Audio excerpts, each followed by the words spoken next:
섭리 그러면 우리가 누구의 머릿속에 확 생각나야 된다고 그랬죠? 한번 해봅시다. 섭리 경지 그것도 중요한 내용입니다. 또 보존하심 그렇지. 통치 합시다. 보존과 통치 보존과 통치. 우리 히브리서 얼른 1장 한번 나오겠습니다. 히브리서 1장 3절 한번 가보겠습니다. 읽어보겠습니다. 모든 날 마지막에 아들을 통하여 우리에게 말씀하셨으니 이 아들을 만유의 상속자로 세우시고 그로 말미암아 모든 세계를 지으셨습니다.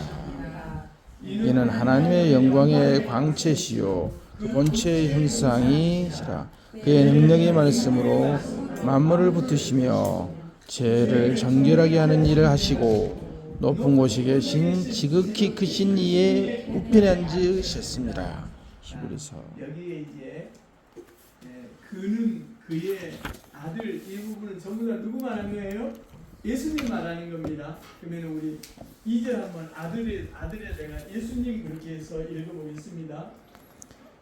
이 모든 날 마지막 날에 예수님을 통하여 우리에게 말씀하셨으니 이 예수님을 만유의 상속자로 세우셨고 또 예수님으로 말미암아 모든 세계를 지으셨으니라. 또 여기 이제 3절에도 그에다가 그 예수님을 넣어봅시다.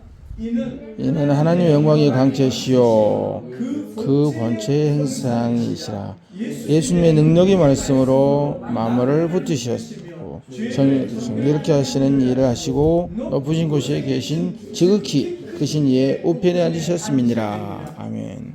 엄청난 분이라는 거 아시죠? 하나님의 히브리서 영광의 광채시고 그 본체의 형상이 누구라고요? 6장 예수 그리스도. 그래서 칼빈은 따라합시다. 예수님은 여호와 하나님이십니다. 성경도 그렇게 이야기하지만 칼빈도 그렇게 이야기. 그래서 그러면 엄밀하게 말하면 우리는 성자 하나님이 예수님이라는 걸 우리가 알게 됐죠. 그래서 우리가 만군의 주 여호와 아버지요 그러면은 그 안에 누가 들어가신 거예요? 성부 하나님, 성자 하나님, 성령 하나님이 들어가는 거예요. 그래서 자 그런데 3절에 보면 그의 능력의 말씀으로 만물은 판타 은하계를 포함한 지구 위에 풀 한 폭이 모든 걸 만물을 붙드시고 그랬죠. 이 붙드신다는 말이 섭리라는 말입니다. 붙드시고라는 말이 보존하시다, 보호하시다, 지탱하시다, 유지하시다. 자, 마지막에 한번 이건 해야 됩니다. 운행하시다. 만물은 우주 만물이잖아요. 이 천체 우주 만물을 지금도 예수님의 말씀의 능력, 로고스의 능력으로 그 천체 우주 자연의 질서와 이 중력의 힘과 이 모든 것을 지금도 보호하시고 보존하시고 유지, 지탱하시고 운행하고 계시는 겁니다. 그것을 통틀어서 뭐라고 그런다? 따라합시다. 섭리하신다. 그럼 하나님이 우주 만물을 섭리하시죠? 저는 제가 비온 날 있잖아요. 비온 날에 맨날 개 때문에 데려가야 돼요. 비가 와도. 그런데 항상 저는 비가 올 때마다 하나님 앞에 감격해요. 그리고 또 비가 오고 난 이후에 하늘을 보면은 우리가 원래 장산이 이렇게 미세먼지가 뿌리 났거든요. 그런데 비 오고 나면은 그렇게 맑은 거예요. 그리고 또 가까운 한들공원에 가도 얘들이 여기다 좀 침 좀 뱉지 말라고 해도 제가 항상 그냥 지나친 법이 없거든요. 7, 8명의 고등학생 아이들이 애들아 이리 와봐라. 니들 이 침을 봐라 이거 사람들이 보면 얼마나 혐오스럽겠나. 그러면은 또 애들이 그래서 감사하게 죄송합니다. 그리고 여기서 공원에서 담배 피우 어른네 이 녀석들 담배 피우면 어떻게 해? 죄송합니다 이러거든요. 그래서 제가 어떨 때는 개를 데리고 이 하늘공으로 오지 않고 그냥 아스팔트대로 그냥 오릅니다. 바닥에 침이 너무 더러워서. 그런데 비가 오고 난 다음에 온천천이나 보게 되면 세상에 그 보도블록 위에 앉아있는 침이나 오물이나 먼지가 깨끗이 물 청소가 되어 있는 거예요. 지금 하나님이 우리를 섬기고 계신 겁니다. 이 창공을 하나님이 청소해 주시는 거예요, 물로. 그리고 땅 위에 온갖 먼지들을 냇가로 강가로 바다로 보내가서 바다에서 정화하잖아요. 그 누가 하시는 일이에요? 하나님이 우리를 위해서 봉사하고 섬기고 계시는 이런 것들을 이해하는 것이 간단합시다. 섭리의 눈, 섭리의 눈이에요. 이게 섭리의 눈. 성경에 뭐 더 이상 찾아보면 오늘 못 끝나니까 오늘 여기까지 이렇게 하면서 이제 읽어 나가겠습니다. 자, 우리 61페이지 맨 밑에 할 차례 아닙니까? 중간 위에입니다. 중간 신자가 되기를 원하면서도 네? 신자가 되기를 원하면서도 세상에 일어나는 모든 일을 8절. 여덟째. 예. 네. 네네네네. 자, 읽어 나가겠습니다. 신자가 되기를 원하면서도 세상에서 일어나는 모든 일을 하나님이 완전히 통치하신다는, 이 통치라는 말을 뭘로 쓰면 될까요? 그렇죠. 이런 게 이제 우리가 그 이해를 해 나가는 거예요. 통치 옆에다가 섭리에는 무조건 섭리는 보존과 통치하십니다. 그래서 세상에서 일어나는 모든 일을 하나님이 완전히 섭리하신다는 이 교리를 거부하는 자들이 있다. 그들은 어쨌든 하나님이 일반적인 방법으로만 세계를 통제하실 수 있다고, 섭리하실 수 있다고 믿으려 한다. 그들은 일반적인 것만 하나님의 통치하실 뿐이라고 믿으며 하나님이 작은 세부적인 지도 통제 아래 통제하심을 인정하려 하지 않는다. 여러분, 이신론주의자들 있잖아요. 교회 안에, 기독교 안에 이신론적 신앙을 가지고 있는 사람은 기본적으로 하나님의 뭐 우주 만물을 창조하셨어요. 그리고 그것을 자연 법칙에 내버려 두고 하나님은 손 뗐다라고 생각하시는 거예요. 그러면은 정말 안 됩니다. 알겠죠? 이제 자연 법칙 안에 지가 지 마음대로 찰칵찰칵 돌아가고 중력의 법칙에 의해서 뭐 이렇게 생각하시면 정말 엉터리죠, 엉터리. 자, 하나님은 거대한 천지 집안이 일어나지 않도록, 행성들이 충돌하지 않도록 이렇게만 섭리한 게 아니고 우리가 생각하는 지극히 눈에 보이지 않는 작은 것까지도 간섭하시고 계심을 우리가 믿어야 합니다. 이 문제를 위해 잘 알려진 이야기 하나를 들어보자. 어떤 큰 부대가 한 사람의 장군이 없는 바람에 전멸당하고 말았다. 그 장군이 올 수 없었던 이유는 이러했다.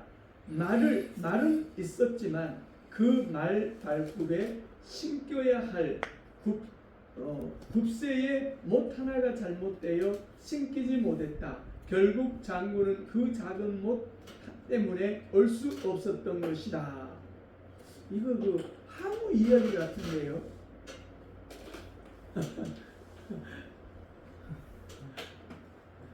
중국에 어쨌든 즉 큰 것은 사실 작은 것에 의존된다는 것이다.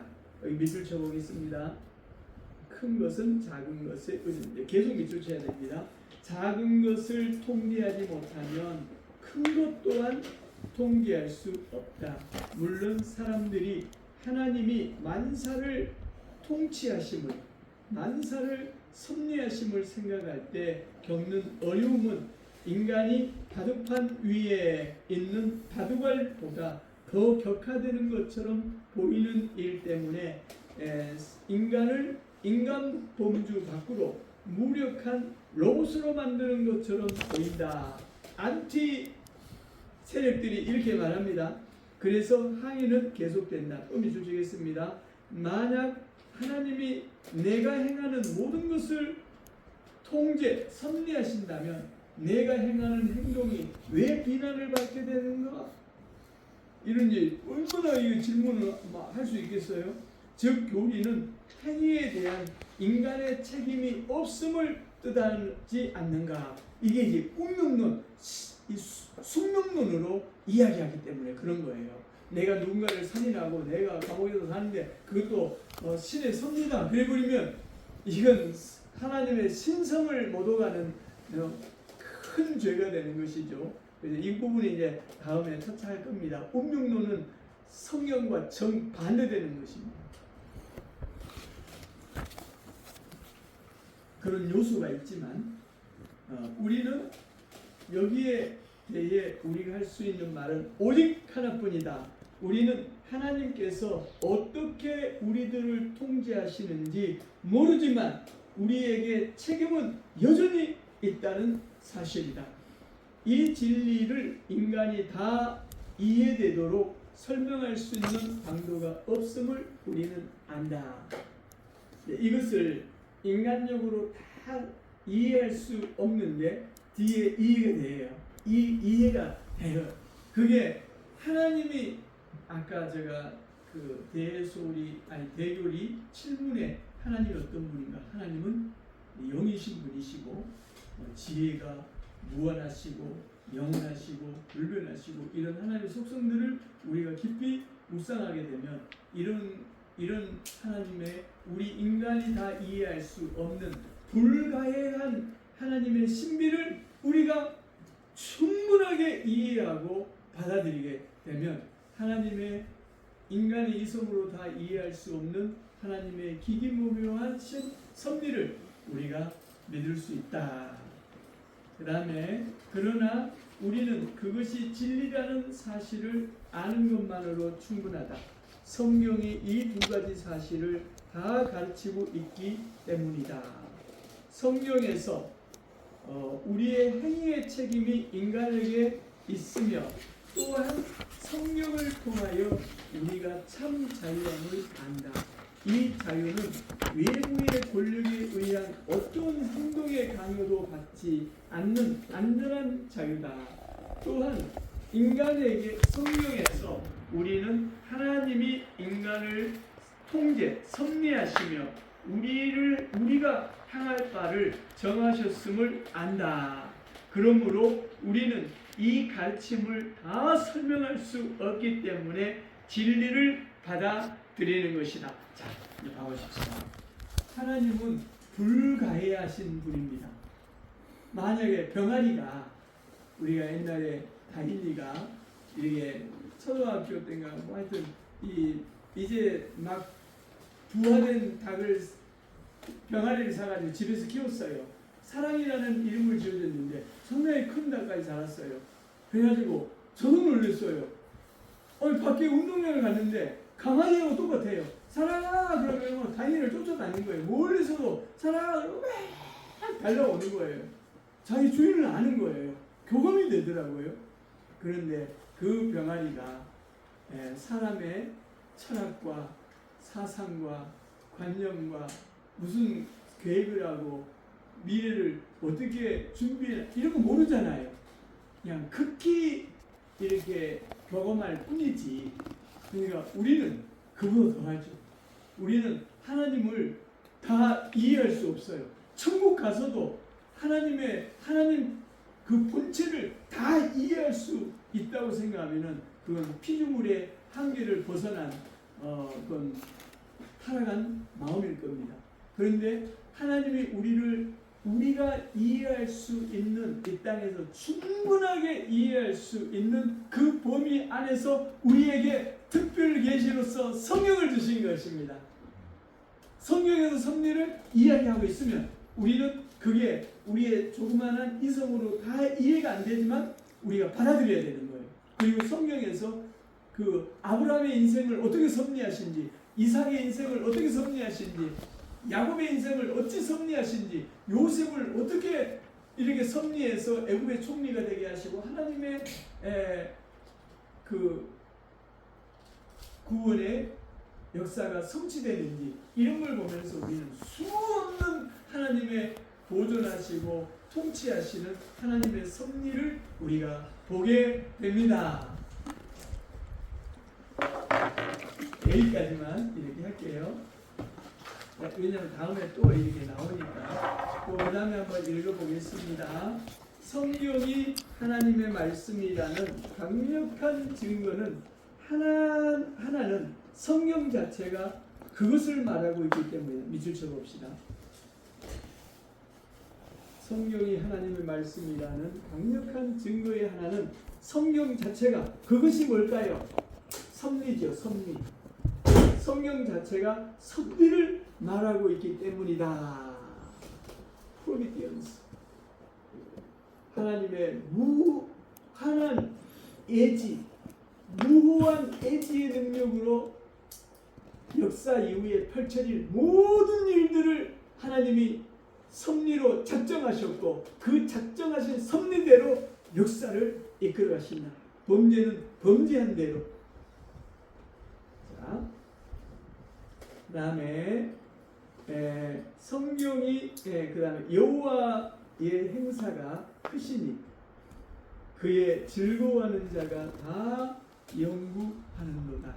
만약 성경에 계시된 모든 것이 인간이 다 이해할 수 있다면 그것은 성경이 진리가 아니라는 것을 입증할 뿐이다. 자, 봐보십시오. 우리 정성도님, 하나님을, 우리 정성도님이 하나님이 어떤 분인가를 그 속속들이 100%더 아는 하나님이라면 믿겠습니까? 오늘 안 믿죠? 네, 시시하죠. 아니, 우리 같은 인간이 예를 들어서 하나님이 우리가 다 이해할 수 있는 하나님이라면 그 얼마나 빈약한 하나님이고, 그분이 아무것도 아니죠. 단순하죠. 그래서 하나님은 우리가 성경에서 계시한 만큼 우리가 알고 그 신비 부분이 있죠. 하나님의 그 불가해성, 따라합시다. 하나님의 불가해성. 하나님의 그래서 불가해성. 우리가 피조물로서 조물주 창조주 하나님을 속속들이 다 알 수 없어요. 그래서 아인슈타인이 했던 말을 우리는 항상 기억해야 됩니다. 아인슈타인이 어느 날 사람들과 제자들과 이게 해변가를 걸으면서 아는 지식은 이 정도다. 바다가 지식이라면 자기가 알 수 있는 것은 저게 것. 이거야말로 인간의 가장 겸손한 그 표현이라고. 그래서 소우주, 우주는 코스모스라고 하잖아요. 복잡 정교한 질서와 조합을 이루고 있는 세계가 코스모스인데 우리의 몸도 우리 인간이 아직 다 몰라요. 그러면은 참 이 광대한 우주, 어떻게 지구가 태양을 도는데 365일 6시간 9분 5.4초 걸릴 수 있을까요? 이게 태양의 중력과 지구의 중력과 다른 또 행성들의 중력의 힘에 의해서 이게 이탈되지 않고 그 궤도를 따라서 이탈되지 않고 도는데 어떻게 365일 6시간 9분 5.4초 걸릴 수 있을까요? 이런 우주의 신비도 우리가 더 못 부르는데 그 우주를 만드신 하나님을 내가 다 아는 하나님이라면 그건 하나님이 아니에요. 그래서 하나님은 불가이한 하나님입니다. 따라합시다. 불가이한 하나님. 그러니까 하나님은 너무 신비로우신 분이에요. 너무 아름답고 선하시고 사랑 너무 좋으신 하나님이심에도 불구하고 우리가 피조된 우리가, 만들어진 우리가 그 창조주 하나님을 다 이해할 수 없는 불가해성에서 하나님을 경외하는 신앙이 나오는 겁니다. 아시겠죠? 하나님을 경외하는 신앙. 경외하는 신앙이 최고의 신앙이잖아요. 경외하는. 그 신비롭지 않으면 신이 아니에요. 그러니까 예를 들어서 불상 만들어 놓고 저기 뭔데? 우리가 입장에서 불상 만들면 저기 사람이 만들어 놓고 공장에서 만들어서 플라스틱 만들어서 바닥에 탁 던지면 아들이 가서 차차차차 매끄럽게 막 빼빼 문지르고 그리고 또 탁 던지면 그 창고에 들어가지고 그 자동차 그 색칠한 것처럼 분위기가 확 나와가지고 불쌍히 만들면 나머지 이제 진짜 비싼 것은 그 18금인가 뭔가 그 금이 도금 그걸로 이렇게 테이프를 붙이듯이 이렇게 붙이래요. 그 과정이 가장 그 뭐랄까 중요한. 그렇게 해가지고 또 우둘투둘하지 않게 또 미세한 이 백바로 이렇게 그렇게 해가지고 이 불상 하나가 나오더라고요. 그러면 이제 그거 엄청 비싸겠죠. 그런데 그걸 가지고 이제 사람이 그냥 막 난리를 쳐버리잖아요. 서라고 다뭐 복을 달라 뭘 해달라 난리잖아요.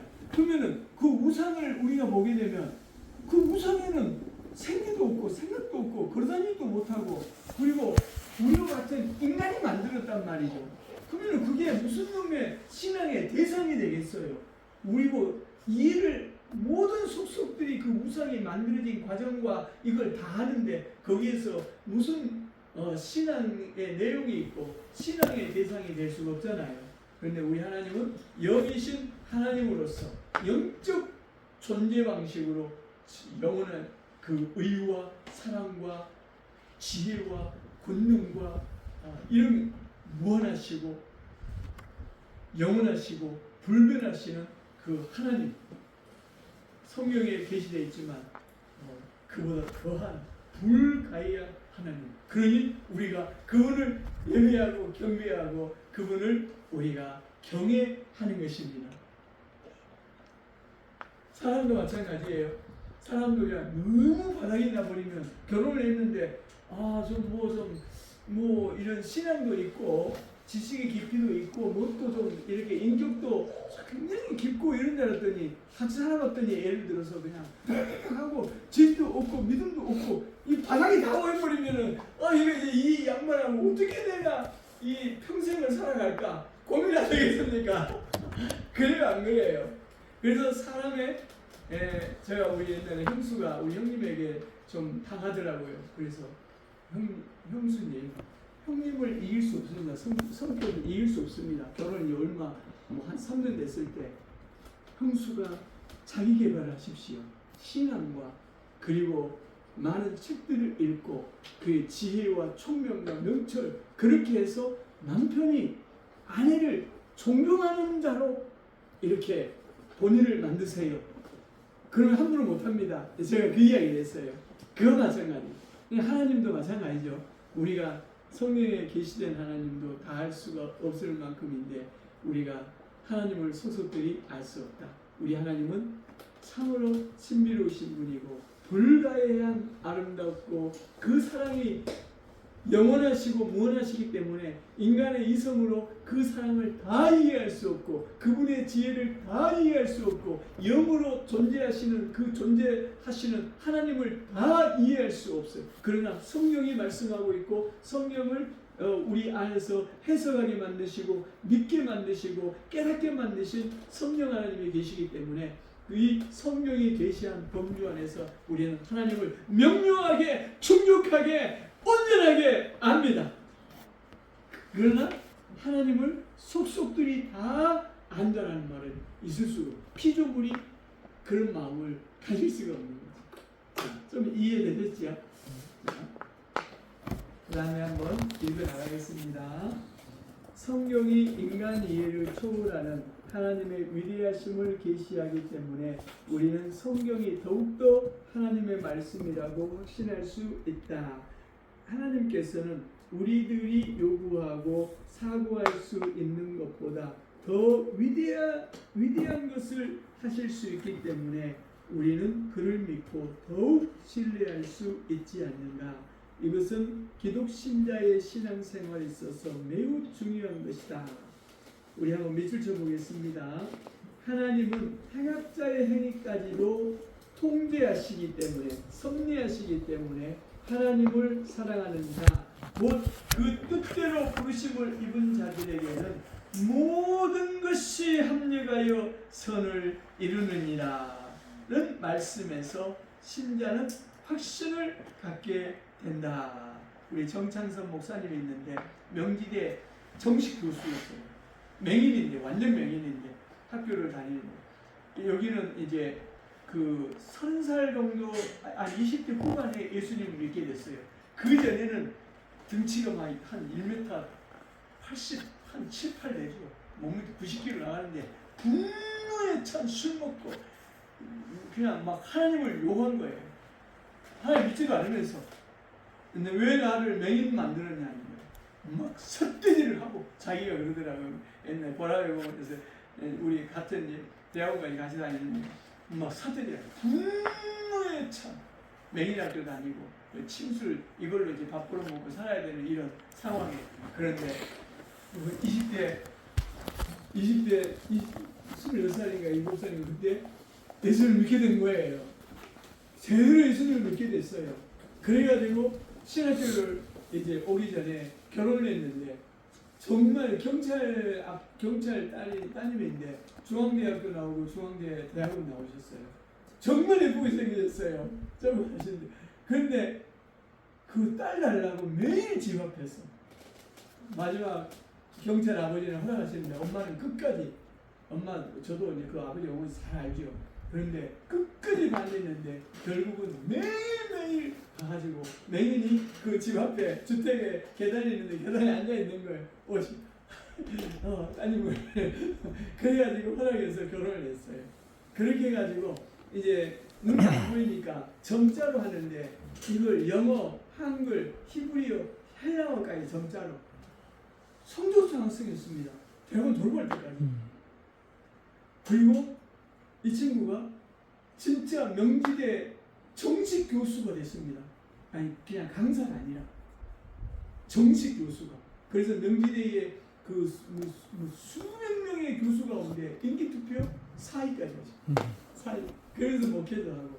그리고 지금은 이제 직원들 33명을 거느리고 지금 33명의 그 월급을 주는 그 무슨 장애인 무슨 법인의 대표예요. 그러니까 그렇게 해서 맹인들을 섬기고 또 직장을 그분들이 다 맹인들이거든요. 그 직장에 일하는 분들이 컴퓨터 고장 났는데 제가 하다 해서 후배한테 했는데 이렇게 어쩌고 그래서 제가 천선에 찬선아 이런 어렸는데 그거 이렇게 해서 이렇게 하고 빼고 어쩌고 해봐 그대로 되더라고요. 아니 눈에 보이지 않는데 어떻게 할 수 있죠? 하여튼 머리가 얼마나 좋냐면 60명을 이제 교수님 이름을 부르잖아요. 우리가 60명인데 정창현 그러면은 그 정창현이라는 이름과 목소리를 동시에 기억해요. 그래가지고 입학해가지고 3대 된 날 전설을 타는데 사람 그쪽에서 그래서 내가 위험해서 이렇게 이쪽으로 가세요. 이래가지고 앉혔어요. 그랬더니 혹시 정창현 아닙니까?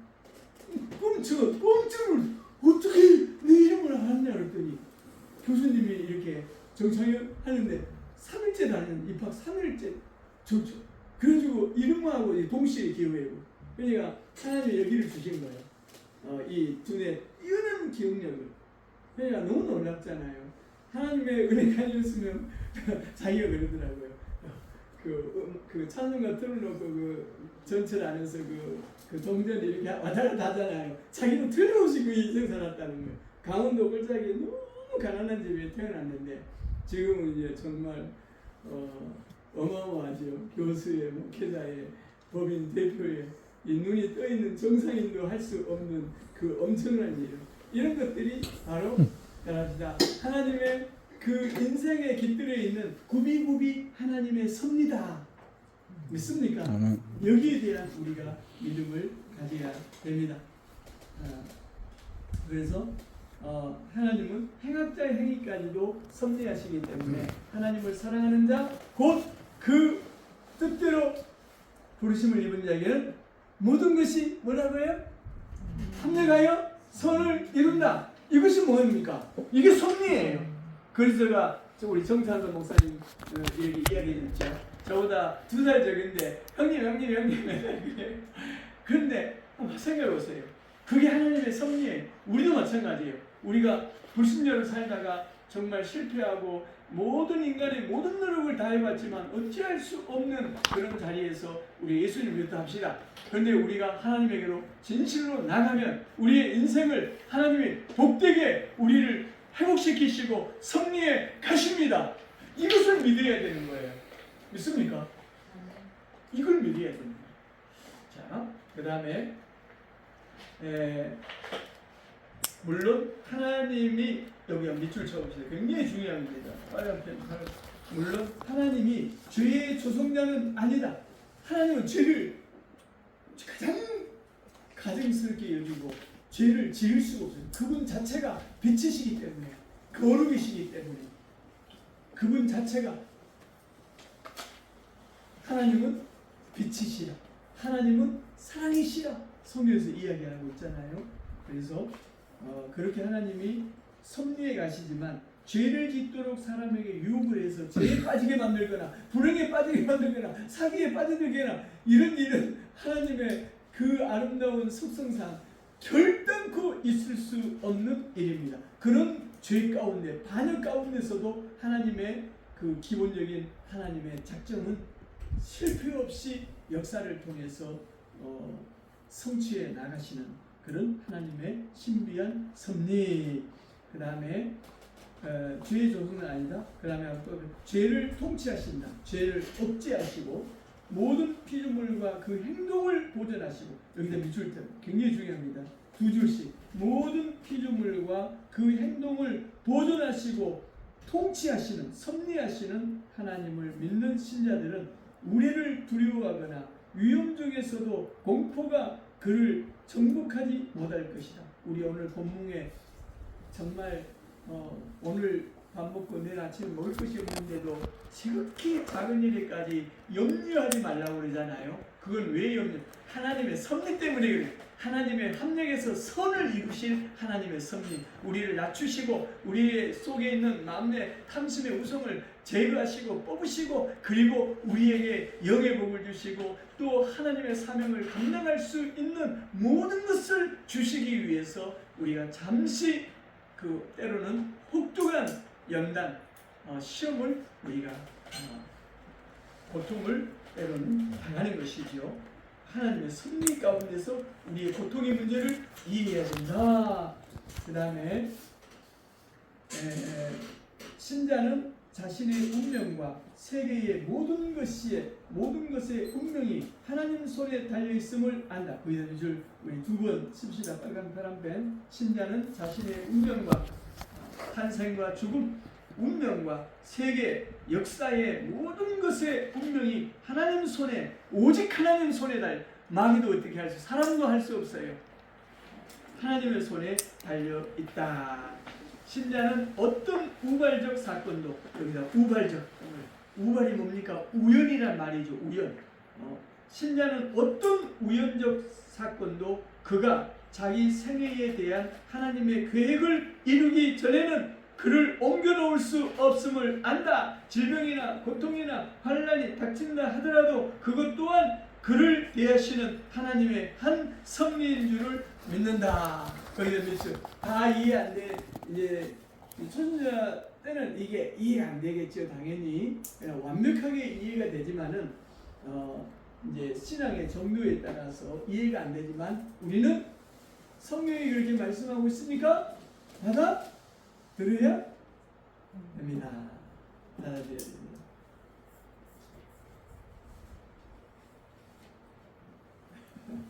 여기까지 마치겠습니다.